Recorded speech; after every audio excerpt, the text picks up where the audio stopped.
BJP के बीच छिड़ी रार में केजरीवाल का बयान आग में घी डालने जैसा साबित हो रहा है। 2 महीने पूर्व अरविंद केजरीवाल ने दिल्ली के एक मंच पर अपनी भविष्यवाणी की थी। क्या वो सच साबित होने वाली है?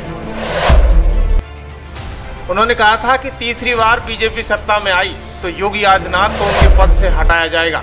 सुनिए केजरीवाल का बयान। का नंबर है योगी आदित्यनाथ। अगर ये चुनाव जीत गए, मेरे से लिखवा लो, 2 महीने के अंदर उत्तर प्रदेश का मुख्यमंत्री बदल देंगे। योगी आदित्यनाथ की राजनीति खत्म करेंगे, उनको भी निपटा देंगे। यही तानाशाही है दोस्तों। ये केजरीवाल का उदाहरण देखकर आप भी दंग रह गए होंगे, लेकिन ये सच क्यों है ये भी ध्यान से सुनिएगा। आपने मध्य प्रदेश देखा, विधानसभा चुनाव में शिवराज सिंह चौहान ने जीत के लिए एड़ी चोटी का जोर लगा दिया। जीत मिली तो शिवराज को किनारे लगा दिया।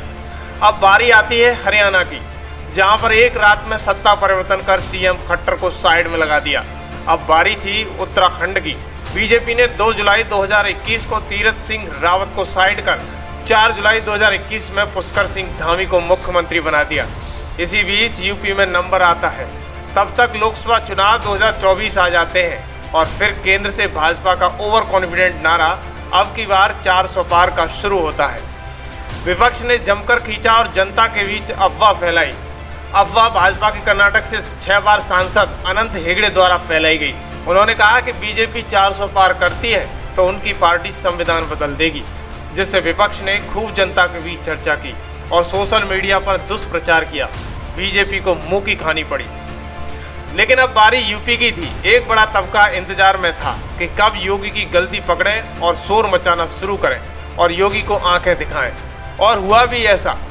जैसे ही लोकसभा चुनाव 2024 के परिणाम सामने आए, 400 पार का नारा देने वाली भाजपा यूपी में मात्र 33 सीटों पर सिमट कर रह गई, यानी बेड़ा गर्क हो गया। भाजपा का ओवर कॉन्फिडेंट ले डूबा। यानी समाजवादी पार्टी ने इतिहास रचा, जिसने मुलायम सिंह यादव के जमाने में भी कभी इतनी सीटें नहीं देखी थी। लेकिन 2024 के चुनाव में गठबंधन ने यूपी में बीजेपी का खेल खराब कर दिया। अब खेल खराब का ठीकरा फोड़ने की बारी भाजपा में शुरू हो जाती है और ऐसे ऐसे नेता सीएम योगी की कुर्सी को लेना चाहते हैं जो अपनी विधानसभा में बुरी तरह हार का सामना करके लौटे हैं। वो सीएम बनना चाह रहे हैं, लेकिन जनता क्या चाहती है वो ये नहीं जानते हैं। बस उन्हें सीएम की कुर्सी चाहिए। योगी की कुर्सी लेने का सीधा आरोप डिप्टी सीएम केशव प्रसाद मौर्य और ब्रजेश पाठक पर लग रहा है। जाने अनजाने नेता यूपी से दिल्ली की दौड़ लगा रहे हैं, क्योंकि केशव प्रसाद मौर्य ने 2022 के चुनाव में मीडिया के सवालों पर कहा था कि यूपी के सीएम का फेस केंद्र सरकार तय करेगी, जबकि चुनाव सीएम योगी के फेस पर लड़ा गया था और जीत दर्ज हुई और योगी को फिर से सीएम बनाया गया। लेकिन केशव प्रसाद मौर्य के दिल के अरमां आंसुओं में बह गए। केशव प्रसाद मौर्य शिरादू से भी अपनी सीट हार गए और शांत हो गए।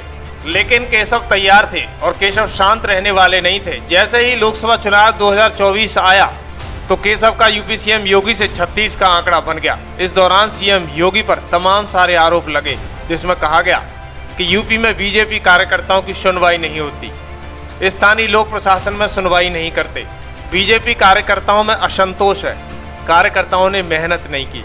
ये तमाम सारे आरोप के बाद पार्टी के विधायक अपने वीडियो के माध्यम से योगी सरकार को घेरने लगे और यूपी में केंद्र की दखल की मांग करने लगे। पैदा कर रखी है, उस हिसाब से अगर मैं देखूं तो भारतीय जनता पार्टी की आज की डेट में हमारी स्थिति अच्छी नहीं है।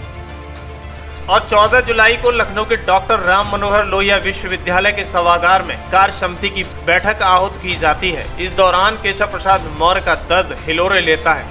वो कहते हैं, लेकिन दबी जुबान से कहते हैं, वो कहते हैं कि कार्यकर्ताओं के अपमान की वजह यानी योगी की तरफ कहीं न कहीं इशारा दिखाई देता है। वहीं दूसरी बात उन्होंने कहा कि संगठन सरकार से बड़ा है, संगठन बड़ा था और हमेशा रहेगा, बीजेपी का हर कार्यकर्ता गौरव है।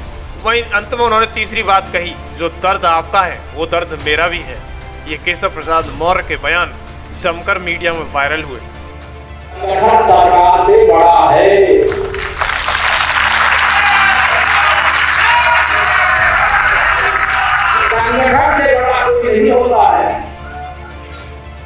मंच पर केशव प्रसाद मौर्य के बयानों के बाद सीएम योगी की बारी आती है और 6 पॉइंट पर अपनी बात मंच पर कार्यकर्ताओं के बीच रखते हैं। कहते हैं कि सबसे पहले आत्मविश्वास से हारे, यानी कहीं न कहीं दिल्ली की तरफ इशारा किया।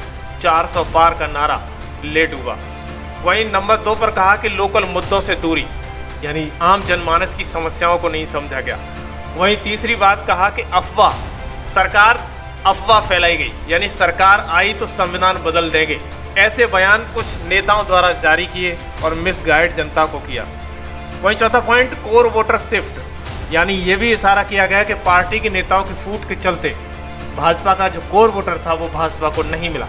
वहीं 5वां पॉइंट विपक्षी नेताओं ने जमकर रची साजिश। विपक्ष में बैठे नेताओं ने भाजपा को चारों तरफ से घेरने की कोशिश की और वो इसमें कामयाब रहे। उन्होंने सोशल मीडिया के जरिए भाजपा की तमाम सारी बुराइयां जनता के बीच फैलाई।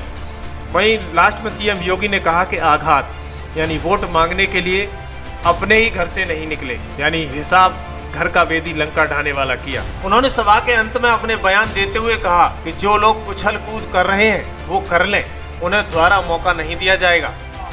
और जो लोग उछल कूद करने का कुत्सित प्रयास कर रहे हैं, मुझे लगता है इनको दोबारा उछल कूद करने का अवसर ही नहीं मिल पाएगा। यह हम आप सबको आश्वस्त करने के लिए आज यहाँ पर आए हैं। इससे ये साबित होता है कि भाजपा में अंतर्कलह चरम पर है। अगर पार्टी सीएम योगी को साइड करती है तो भाजपा का बंटाधार होने में समय नहीं लगेगा, क्योंकि सीएम योगी ने अपने कार्यों के चलते जनता में अपनी पकड़ बनाई है। आपने देखा होगा कि प्रत्येक राज्य में सीएम योगी को फॉलो कर रहे हैं, जबकि सभी राज्यों को पीएम मोदी को फॉलो करना चाहिए। एक बात तो जग जाहिर है कि योगी हटे तो भाजपा गई, ये नारा लगने में देर नहीं लगेगी। इसका खामियाजा बीजेपी को झेलना पड़ सकता है। वरिष्ठ नेताओं और पत्रकारों का तो यहाँ तक कहना है कि यूपी में सब कुछ केंद्र के बड़े नेता की शय पर हो रहा है, क्योंकि केंद्र में बैठे नेता सीएम योगी की बढ़ती लोकप्रियता से परेशान है।